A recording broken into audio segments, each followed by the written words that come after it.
Old school and retro bike ba ang hanap mo mga idol, pero may pagka-moderno ang features at syempre higit sa lahat napakadaling imaneho na maaasahan mo for daily use at kahit long ride experience. Sakto ang motor na ibibida natin ngayon mga idol sa video na ito dahil sa forma nito na pang retro, features na futuristic mga idol at very convenient and easy imaneho mga idol at wala ka na talagang hahanapin pa.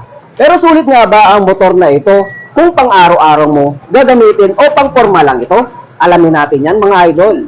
Welcome to Haji Moto Vlogs and this is Yamaha Fazio 125, the new color variation. Let's go! At para magsagawa ng review at maghatid ng updated price regarding sa cash and installment nito, ay lumipad ng aming team. Ako lang pala mga idol.